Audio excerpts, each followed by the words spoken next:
Kids grow up so fast, and it can be hard to know what to do next. Somewhere in all the lunches, playdates, and bedtime stories, your own dreams can get put on hold. Parent Pathways at Employment Plus offers flexible support at your own pace, helping you build confidence, update your skills, or explore new opportunities. For more information, visit employmentplus.com.au. The Salvation Army Employment Plus acknowledges the traditional owners of the land on which this audio series is recorded. We do advise that this podcast deals with sensitive topics and is intended for mature audiences only, so please see the episode notes for content warnings and useful resources. The routine, what I would gather, is the first day, it'd be really nice, doing the housework, and then after about 2 days, things started to change. He wasn't that guy anymore. And I just know when it's going to take the next step. I don't want to get hurt. That's the voice of a domestic violence survivor. Sadly, the contents of this episode reflect a narrative we're all too familiar with these days. It illustrates the nuances of family violence and why it's not always as simple as just leave. As our brave and inspiring mum of 2 shares, finally breaking free can be a lengthy and arduous process. So let's hear where her story starts, witness her experience and her acceptance of what she had to lose to win the life she truly deserves for herself and her boys.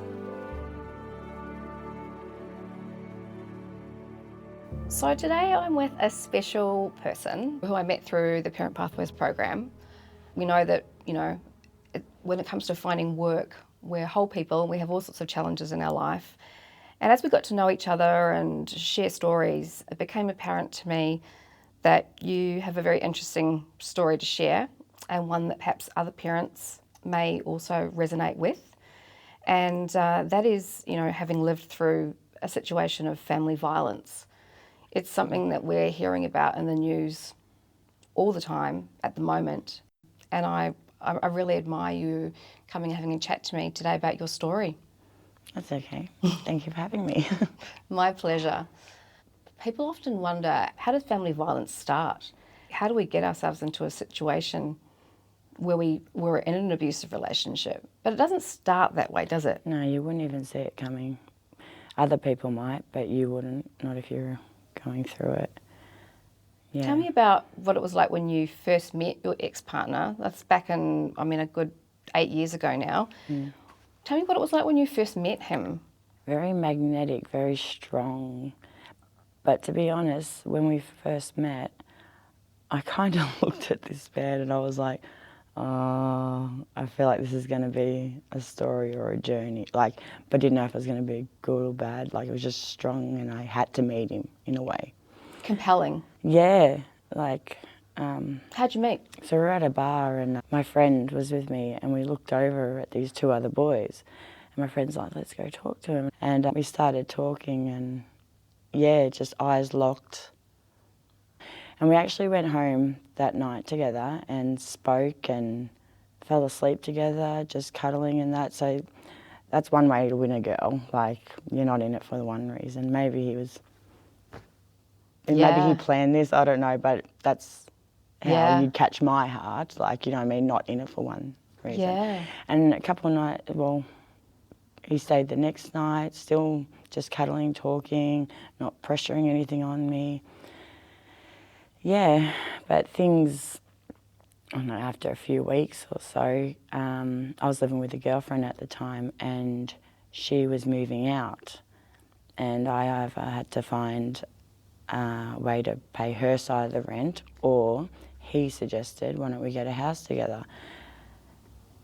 So I kind of went with that option because it seemed like the easier option and the feelings were so strong that I didn't think, anything of it. And that's what happened. We moved in together. After 3 weeks? About 3-4 weeks, a month I had to, How was it when you first moved in? Good, it was good. But there were some signs popping up after a while, New Year's Eve hit. I think it was and we're with my girlfriend and we're at a bar and we're taking pictures as girls do, lock lips, not full pashing, just, for a photo.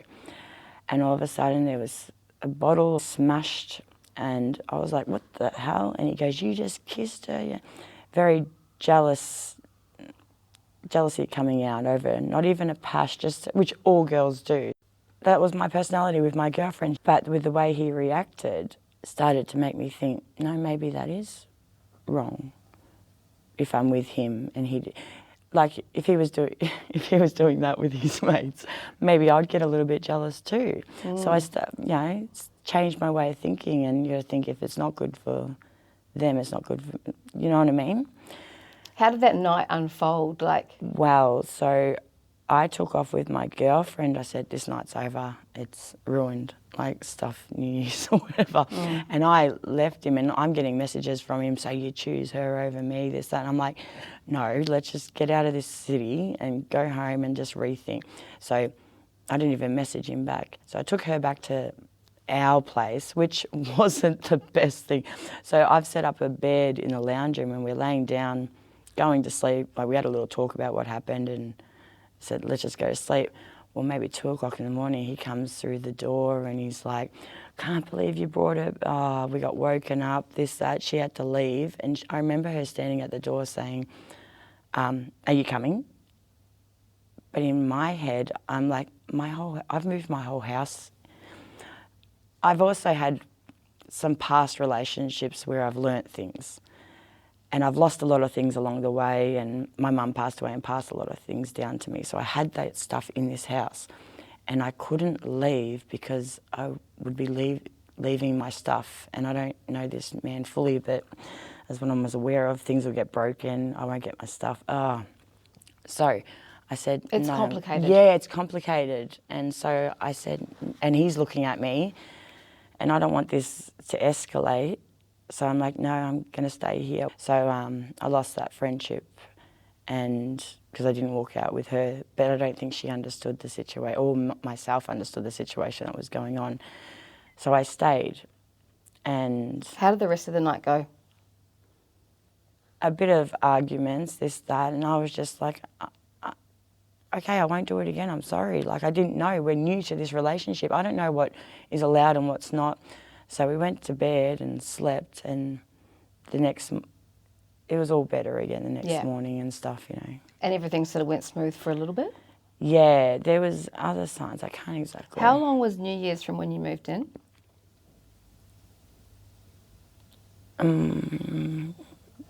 3 months. So you've been living together at 3 months when this first incident kind of happened? Yeah, everything happened really quick. Really fast. When we moved in together, he proposed. He proposed a few times and I said no a few times. And even the proposing isn't a memory for good. He came with some pods and I wanted a pod, the chocolates. Oh, yeah. And I go, give me a pod. And he's like, hang on. And I go, I want a pod. And he's like, just wait. I'm like, I can't even, and I'm just like, why can't I have a pod? Anyway, we're getting into an argument over this. And he turns around and he goes, here, have a pod. And I go, I don't want a pod now. No, I've asked one for the last 10 minutes and I can't have a pod, right? Yeah. And he goes, you really want this pod? And I'm like, no, I don't want a pod now. It's funny laughing at it now, but in the moment I was like, no, you've just done my head in over a bloody pod. Yeah. Anyway, I put my hand in and pull out a ring. And I was like, oh. And I think that's the time I said yes, if I remember. But even that was like an argument. So, but the first 3 months was what we were engaged. I'm introducing him to my family. Everything was well. Everyone liked him. But then the rules started coming. Yeah, well, I started, I remember coming down, this is after New Year's, coming down because I heard voices in my house and I come down from waking up and there's this guy and girl sitting in the lounge room and they're smoking drugs. And I flipped it and I said, you're bringing people here, you're smoking, what the hell? Yeah, it went off and then... And this is methamphetamine? Yes. Yep. Yes. So the devil's drug, I would call it. Yeah. But that's when things started to really escalate as well. I tried to stop this stuff happening. But he was always using? I will never know, but I feel like, yeah, like I feel like he was using from this, I don't know, but I feel like he was probably using from the start. Tried to stop for a bit to, Yep. yeah, But then keep at this point he started openly using it in front of you. Yeah, yeah, and that's where problems really, but he did go months without it, but then stuffed up, and I, yeah, kept having faith in him to. It's hard loving an addict, isn't it? Oh, yeah, very hard, very hard. Everybody has some level of addictiveness in their personality, or they lean on stuff, but when you've got somebody that's tied to such a powerful drug like ice or meth, it's very, very hard to break. Yeah. And it has so many social impacts for other people around you, you know. It's one thing if you're eating sugar and you get fat yourself, you know, but it's another if you're taking something like meth and it changes your personality or the way that you interact or how you can, like, you know, live up to your responsibilities. So did the drug taking get worse with him, and what else happened with you at this point?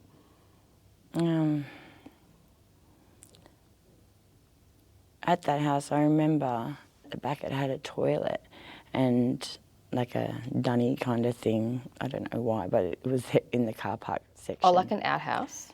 Yeah, but like the houses had toilets and stuff in it. But so something went bad one night and I got really scared. So I left, but I knew if I left and went somewhere else or stayed somewhere else, he'd do something crazy. So I went to the toilet and sat in the toilet, and this was in the middle of the night, and I was that tired that I fell asleep on the floor in the toilet. Anyway, and I remember getting woken up to him finding me and what the hell are you doing? You know, making me feel like I'm crazy. Yeah. And I was that scared that I just had to get away from the situation, but I didn't want to leave my stuff. You were like, I had to get myself out of the immediate danger, but not far enough away that he's going to react or that I'm going to lose connection to my things. Yeah, and I'm like, no, you're scaring me. You're not understanding. What was he doing that was scaring you? Smashing shit. And I just know when it's going to take the next step. Like, if I don't want to get hurt. The routine, what I would gather is the first day, it'd be really nice, doing the housework, like really romantic, this, that, you know, trying to be top guy. And then after about 2 days, things started to change. Like, yeah, he wasn't that guy anymore. And then I think he's probably stayed up for a week. The problem with him was when he went to sleep, he only went to sleep for about 3 hours. So I don't think he was fully recovered in the head, coming back to reality yet. I ended up moving into my dad's house because it got too much. I rang the police. They said you can only grab a couple of stuff. So I grabbed whatever I can. I lost pretty much a whole household. And when I went and lived with my dad, he'd start coming to my dad's house and causing problems there. Did you take out an AVO? Yes, I took out an AVO, but we both broke it. Yep. Just those messages, like it'd be a day or two without talking. He'd be like, I miss you. And I was like, I miss you too. And meet up. And then I guess because we were living together and we got used to living together, when I was at my dad's, it was hard not living together. So the jealousy kicked in. Where are you? What are you doing? Both sides. Yeah. It's like we said, it is complicated. Yeah, yeah. And the stuff started happening at my dad's house because he went into jail for a bit for the stuff he did at my dad's house. And because they actually found him at the end of, he smashed up my dad's house and they found him in a car in the boot at the end. This is the crazy stuff that when people are on that drug, like you wouldn't even think about it. I rang the police because I had to go to work or something, and I said, he's going to come back and do something, and I can't leave my dad's house because I need to kind of protect it. Not like I'm going to protect it, but And they said, you go to work and we'll wait here or something. The police were saying that. And as I was driving out of my street, I saw the car that he's been driving around in. And I called the police down the road and I said, this is the car he's here somewhere. So they're searching the car, finding drugs in the car, this, that. And when they open the boot, he jumps out, sprints, the cops just go chasing him. It was just crazy stuff, you don't see this stuff only in movies. Wow. Anyway, they caught him and he ended up going to jail. How long did he go away for? I think only 3 months. Yeah. But he's writing to me while he's in jail. We're using different names. But yeah, so, and he's lonely, and yeah, so the letters are nice and stuff. And He hasn't got a lot. He hasn't got a lot else to focus on. No, so he's drawing me back in, and he hasn't got the best family life, with connections with his family. So when someone hasn't got anything and they say you're everything to him, you kind of feel. It's nice to feel needed. Yeah, and you feel. It's nice to feel like someone needs you. Yeah, you're right. So I moved out. Doing good, still getting the love through the letters and the message, but living my life. And he got out, and my plan was not to tell him where I lived, but the love was still there. So I brought him around to the house, and of course it all started again, but it was love again. When he came out, we hadn't seen each other for a while. I fell pregnant, and I remember being in a car park with him, and we did the urine test in a car park. Yeah. I had to know. Yeah. And I hadn't had my period or something. He's like, just do it here, just do it. We both want to know. And it came up positive, and I started bawling my eyes out, even hyperventilating, because never even crossed my mind. I didn't even know how to function this. But unfortunately, we lost that baby. Which can often trigger something in you to want another one. Exactly. And I never wanted a baby, but after I lost, because I got connected to it, and then I wanted one. So we started trying even, and it was good for a bit when we were pregnant, but when we lost the baby, before we lost it, it was a light to our life, both of ours. But when we lost it, we even were closer. So it was good for a bit then too. So we tried for another one. So we got pregnant. Things got really crazy while I was pregnant. And as much as he wanted the baby as well, when I told him I put the pregnancy test in a box, copying some YouTube thing, thought it would be cute with a little ribbon. And so I've got to open it, I've got a present for you. He wasn't interested. And he opened it and he's like, oh. And I was like, what? Were we heartbroken by the last one? Weren't we bonding over that? It was a mess. It got really violent when I was pregnant. Trying to scare me as in you can't leave. If you leave, you're going to die.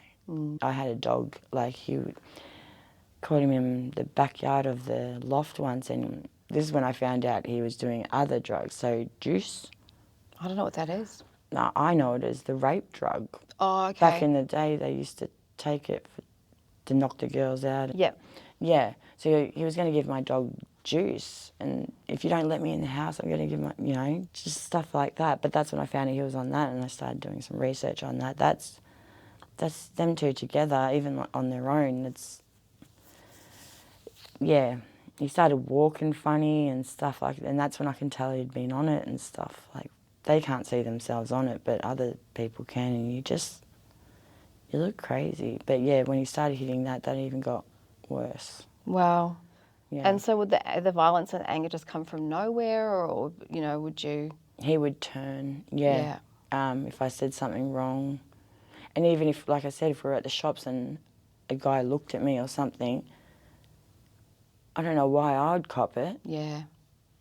But it would go on we just fight for ages over one stupid thing that I didn't even cause. Yeah. Yeah. Isn't that sad? Or if I didn't answer a phone call, if I went to my sister's and if I didn't answer a phone call, oh, you're with someone, you couldn't, no, I just... I mean, it sounds really crazy, but then when you line all those behaviours up, it actually does sound quite textbook as well for what we know to be family violence now. You know, Yeah. most people, like, they think of the physical violence, but all those other things of jealousy and blaming you and having you second guess yourself as to whether you've done something wrong when it's been, you know, innocent. But you still love them, like you still... Those good times, it's like in your head, you go through all of this just for the good times with them. Because you've got that chemistry and Yeah. you want things to be like they were at the beginning. And so when your son was born, how were things then? So I did the labour on my, well, with my sister, but on my own in the sense. And it's funny because he went back in jail.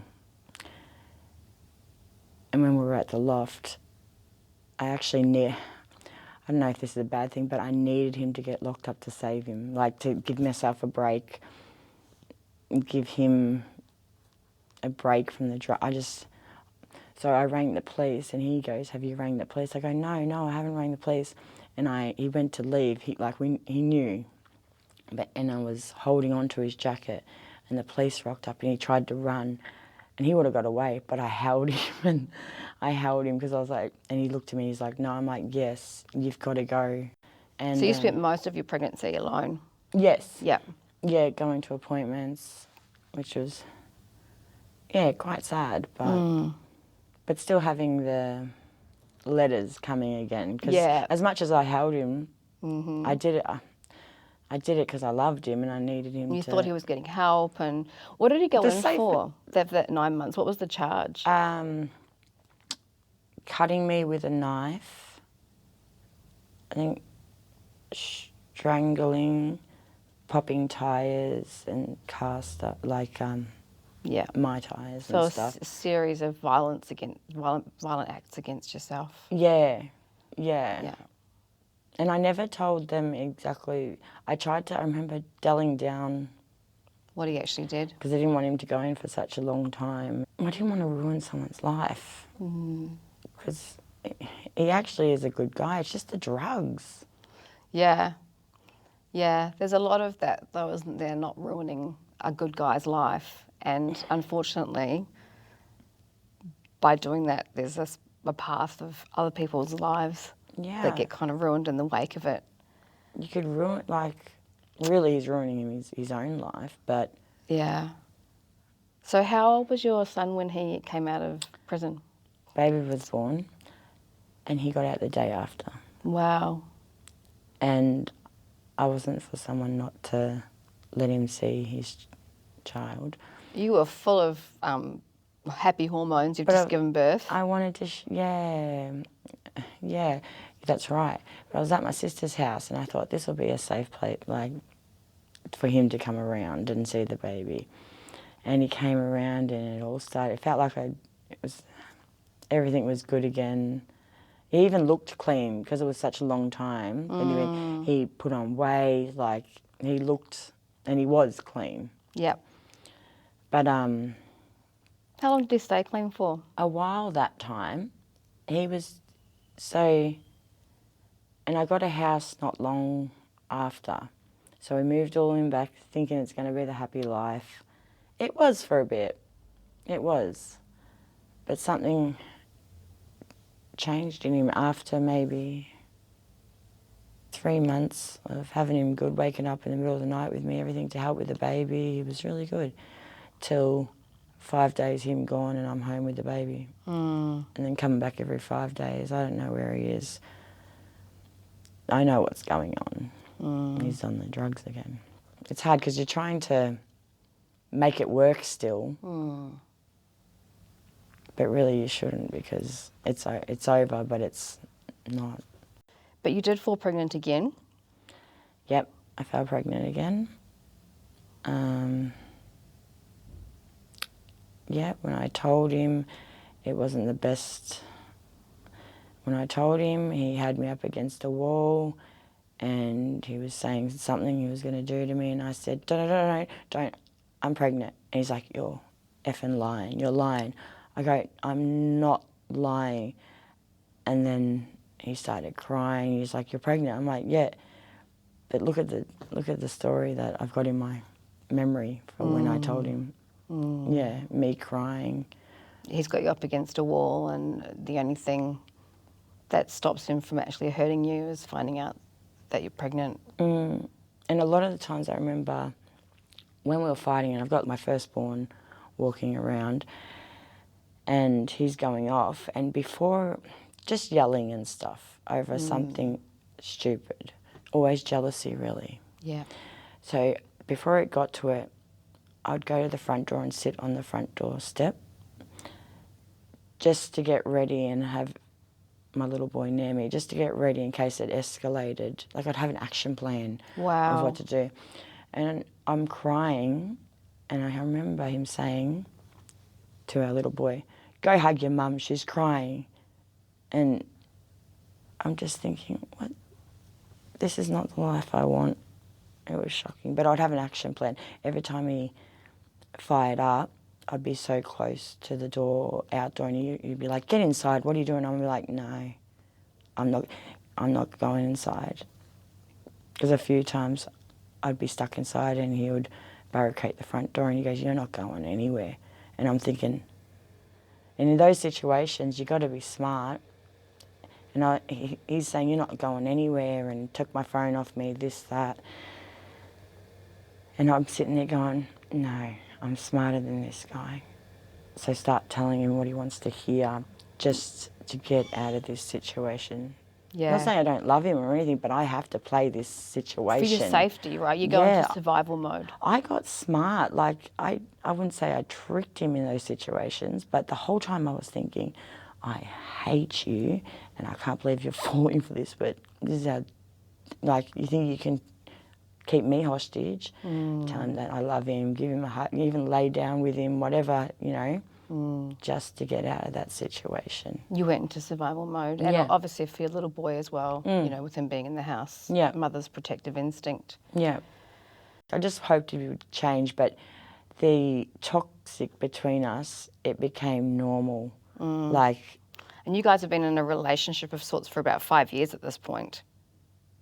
Yeah, a little bit longer, something like that. But yeah, it was normal. It had become the normal, because even sitting here talking about it back and forth, it sounds exhausting, but it's like over time, when you pepper the good times with the bad times, it just becomes what you think is normal. But I started to think, I can't do this. How did you finally get out of this?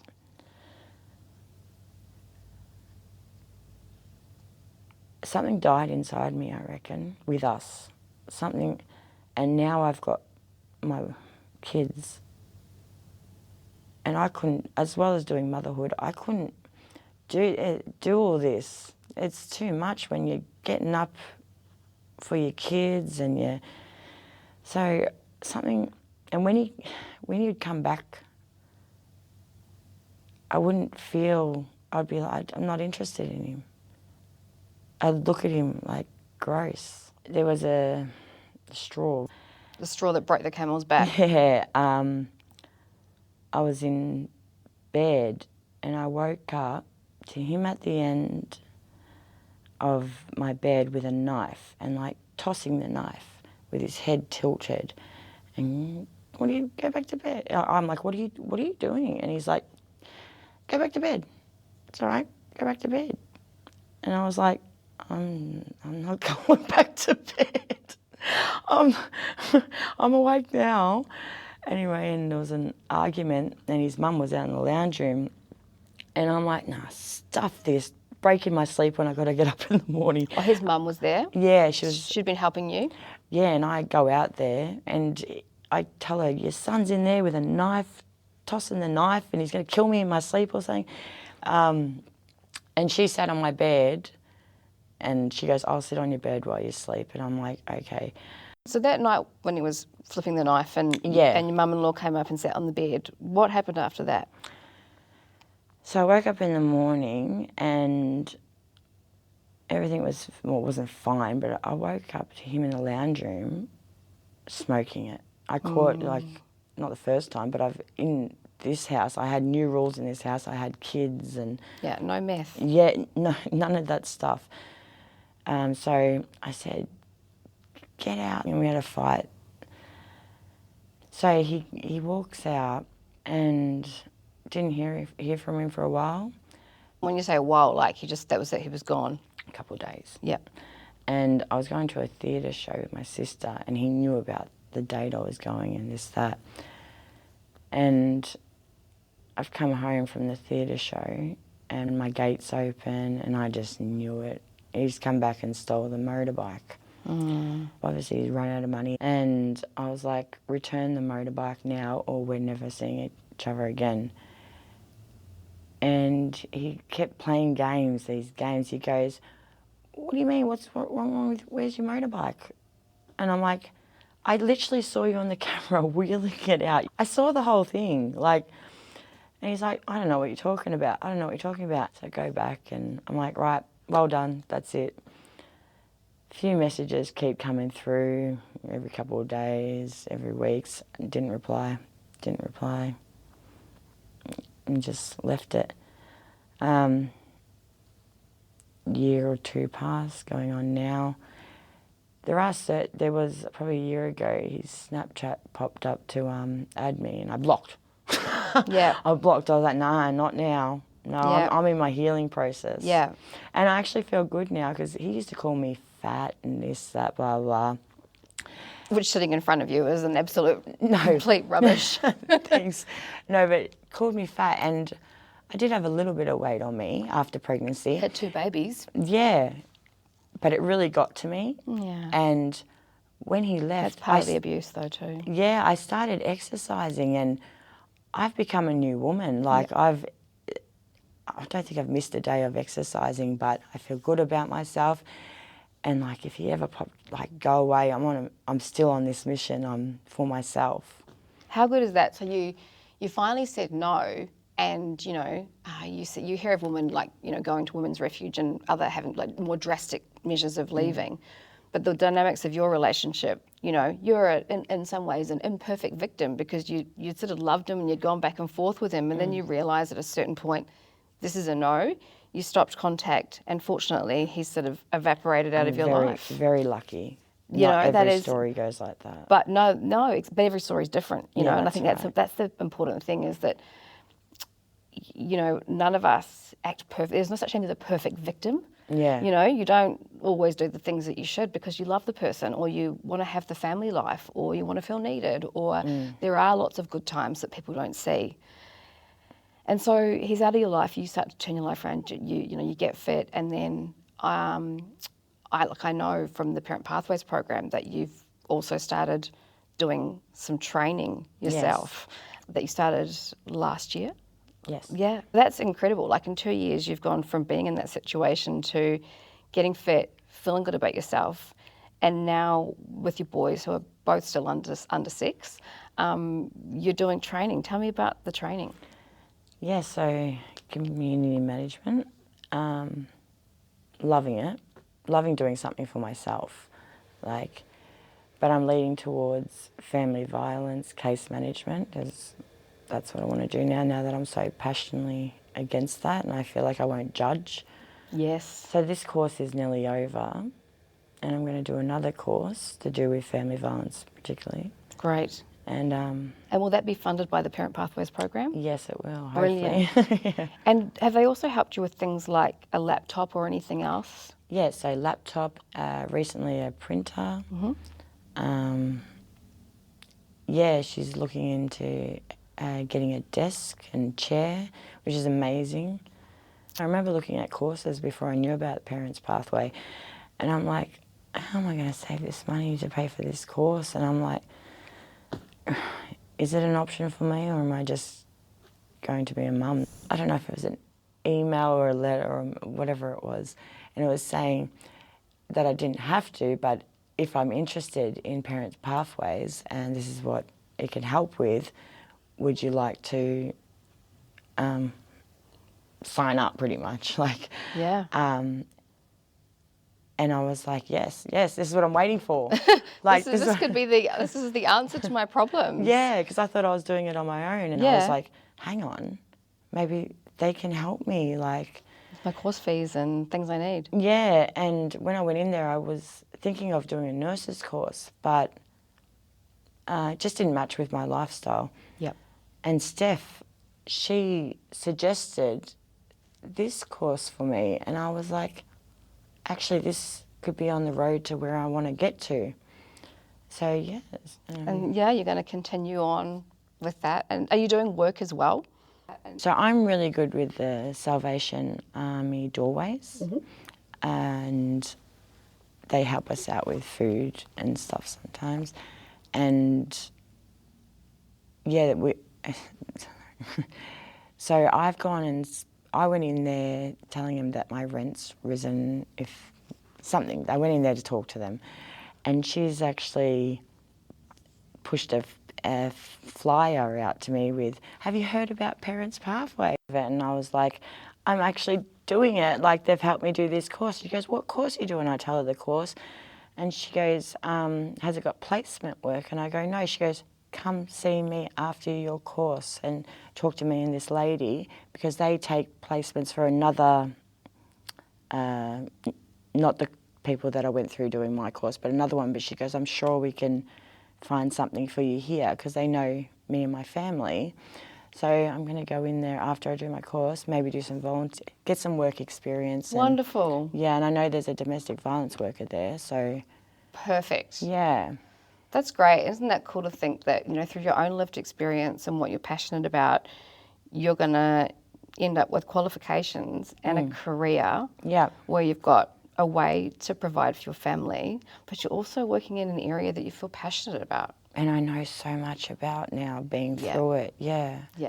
All those very intricate kind of nuances that people that haven't been through the situation don't understand. No. Like, why didn't you just leave? Isn't this obvious? You know, you understand it. Well, it's so, you know, I mean, gosh, it's hard hearing your story, because I hate thinking of you going through all of that, and having met your beautiful boys, you know, it's obviously a good thing that they don't have that influence around them in their life, but it is still, you've still got a job ahead of you, raising two young men and a career ahead of you, which, you know, fortunately you are on the pathway to, you know, who knows what's possible. It's kind of exciting. I thank you for coming and sharing your story with me today, because there's so many ways in which family violence can play out. And I think the more we talk about things, the more we understand. Others listening might leave a situation earlier or realise that they are being disrespected. I'm sure it's going to help at least one person, and it's going to help, you know, society in general. So thank you so much. That's all right. For coming and talking to me today.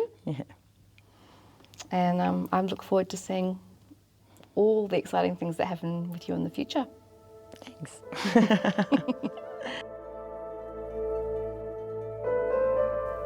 If any of the content in this audio recording has raised issues or concerns for you, help is available. Please refer to the list of useful resources in the episode notes. The Salvation Army and Employment Plus help people from all walks of life with all sorts of challenges. And this includes helping people turn their lives around through finding great work. If you'd like to know more about employment or training opportunities, please call 136 123 or visit employmentplus.com.au.